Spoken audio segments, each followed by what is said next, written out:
Is this finally a smartphone that we can call a flagship killer? Or simply some great smartphones may again be reasonably priced? POCO X6 Pro lads with amazing specs, but is the new software flavor good enough? Let's inspect!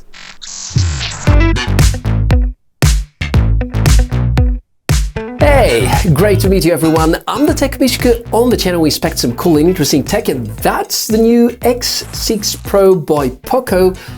And if we look from distance of time, I think we kind of got used to the fact that smartphones, just like most pieces of tech, have become a bit more expensive. And if we have to be fair, in the past two generations, the X line has not been that convincing. So really high hopes about this particular smartphone because it has a lot of flagship grade features or close to flagship grade features and a price which is so good that it is hard to believe. Therefore, a thorough inspection now so that we can figure out whether this smartphone is as good as we hope it is.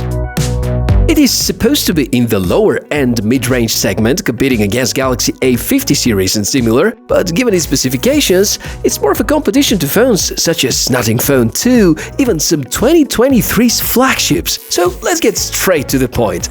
I was expecting no surprises at all during the unboxing, but there have been some. Nothing at the beginning was suggesting such, though, at least if you look at the box only. Because inside, there finally is this small change with a huge impact. A non-transparent case, which on top looks great. It's feeling similar to the ultra-slim Spigen cases, and you at least know that it wouldn't get any nasty yellowish tint after a couple of months using it. Here's the phone with a pretty serious camera bump. Maybe this is something that POCO wanted to achieve because it looks like an iPhone, or maybe not. And this glossy back, yeah, slippery in the summer or in areas with humid air, and obviously could help the authorities by capturing all of your fingerprints. The frame looks good though, nice cuts for the buttons. Nothing about the build suggests that it is made for the budget-friendliest Xiaomi sub-brand. If we go through the specs, which give the same kind of impressions because Dimensity 8300 Ultra is faster than last year's top-end chipset by Qualcomm, the phone has configurations with up to 12 gigs of RAM, half of terabyte storage, most of the latest connectivity standards, a large 5000 mAh battery with super fast charging, a triple camera setup, and even is among the first selected from Xiaomi smartphones to arrive with HyperOS. Specs sound really great, and besides the obvious, which would be the construction and this pretty nicely looking AMOLED display, I think inside the components are very promising, because compared to last year's generation, we have almost twice more RAM, at least for certain configurations, and almost twice more storage, which kind of compensates the lack of micro SD slot inside. And thinking it through, most of the specifications that we're going to discover are very close to what Xiaomi 13T offers, and the latter one costs almost twice more in terms of money. And you would discover that POCO are adopting the new Mediatek Dimensity system on a chip. It's one of the first smartphones launched globally with this particular SoC. But there's even more good news if we put the camera aside for a moment. RAM inside is LPDDR5X, and we have UFS 4.0 storage, which means crazy fast, and especially for gaming that makes a really huge difference. Now, the other big topic is about the software. POCO X6 Pro is one of the first smartphones from the Xiaomi ecosystem which is launched globally with the HyperOS Android skin. It's based on Android 14. Really, a lot of promises for better performance, better battery endurance, and some more nice customizations, something we're about to explore after I cover one of my favorite topics. We want to focus now on the camera setup. Well, this is impressive. Yeah, daytime photos are not a too challenging task for most smartphones these days, but retaining such a good amount of details is a good sign. The camera app is the same as the app used in MIUI, so no surprises here, and you actually get some pretty awesome features. 4K recording is possible up to 30 FPS, and even the cinematic 24 frames per second mode is available, something which is missing even with Xiaomi 13T. optical image stabilization improves the shakiness levels, and having OIS means that the lack of a telephoto camera is not such a big deal, because you can use the software zoom and still get awesome shots if there is enough of light. If you feel that there will be some weak areas for the main camera, this clearly is not the night mode, because it also delivers astonishing photos, and if we put it side by side with some of the most reliable camera phones out there, you will probably agree with my statement that it's not too far behind. Maybe the portrait mode is not that efficient. There's a lot of AI and software processing involved, and it's an area where the Dimensity series are still kind of catching up. Improvements are expected via software updates, and I can say this with confidence because the reputation of the much more expensive Xiaomi 13T using the same line of chipset from the last year though is at stake too. The ultra-wide camera is alright for daytime photos, as expected not too good when it comes to night shots. And I continue to question the need to add a 2-megapixel macro camera. This simply doesn't bring much value from technical standpoint. I'd always go for the main camera plus software zoom if close-ups are needed. The front camera is, according to Xiaomi and POCO's traditions, not as good, but not too bad either, just okay. Still, if I need to summarize the overall camera setup performance, it exceeds the expectations by far. Tested the front camera outdoors, rather noisy street, and this is also an opportunity to try out the microphone. I can notice that there is a bit of stabilization, not that superb though, and maximum video resolution is 1080p, 30 frames per second, meaning that the front camera is not that good, but I think even in low light quality is rather acceptable. The next critical component is of course the very new Dimensity 8300 Ultra. It is so good. Heavy computing tasks? No problem. Web browsing?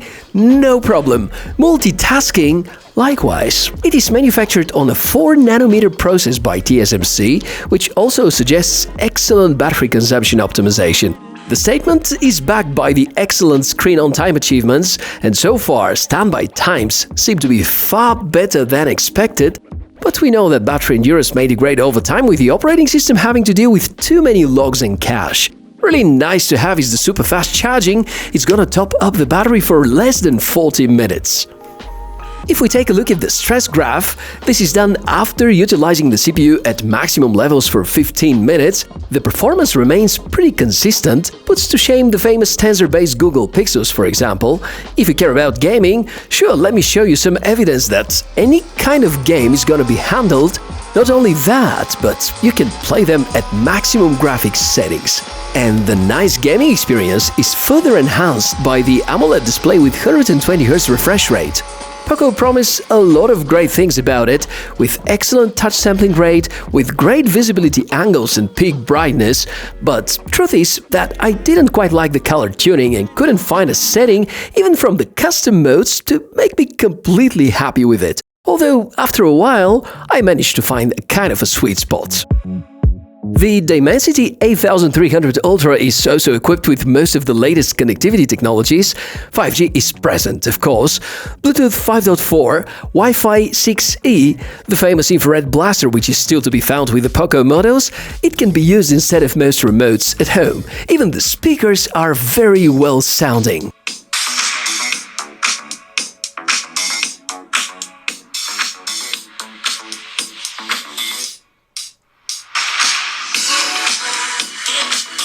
Music for my ears, and I really hope to be able to say the same about the software experience, because it's time to take a look into the new HyperOS related features. And I'm not gonna trick you, I have to admit that my first encounters with the new HyperOS have been not that exciting. I totally dislike the quick toggles arrangement. Believe it or not, it's even worse than the new control center style on MIUI. Hopefully POCO are gonna find a way to give us some more customizations, because I don't like this iPhone-like style. Other than that, you're gonna notice a lot of similarities to MIUI. The OS is polished, full of beautiful animations and keeping most of the positive for MIUI features. Comes with some bloatware. These are unwanted apps which you can luckily uninstall. It's the price that we pay for getting such a good hardware at this tempting price. If you look for differences to the predecessing software builds, some are kind of weird, others are more reasonable, such as the improved battery life and the better Bluetooth connectivity. Perhaps a lot more has changed underneath, so that HyperOS becomes a standard for the Mi ecosystem. Even the new SU7 car is powered by this operating system. I still cannot decide whether I like it more than MIUI or not. Speaking of things to like or not, a good moment to put together a list with the drawbacks. There is no wireless charging, no eSIM support, the front camera is just alright, and the retirement of the microSD card slot and the headphone jack makes me a little nervous. Based on these drawbacks, I think we can conclude that the POCO X6 Pro is a perfectly balanced smartphone with the right corners cut, and given the price point, it has the potential to be the best mid-ranger of 2024, even challenging some of 2023's flagships, even some of 2024's forthcoming flagships, plus the new software, which sounds very convincing, especially the long support period. I don't know, I really enjoyed using it, and it represents a notable upgrade over last year's generation, and it's really nice to see that it kind of keeps the very nice price tag. And I'm really curious to hear from you. Do you like the new HyperOS features and performance? And how do you feel about the new POCO X6 Pro? And in case you want me to try something else for you, or you have a question, or just want to share your opinion, the comments below the video is the right place to share it. In case you want to support the channel or probably find a good way to buy the POCO X6 Pro, I'm gonna put a link about it in the video description area. Thank you very much for watching this episode, and if you want to help me in this journey to explore more cool tech, think about subscribing to the channel. Have a great day, see you soon.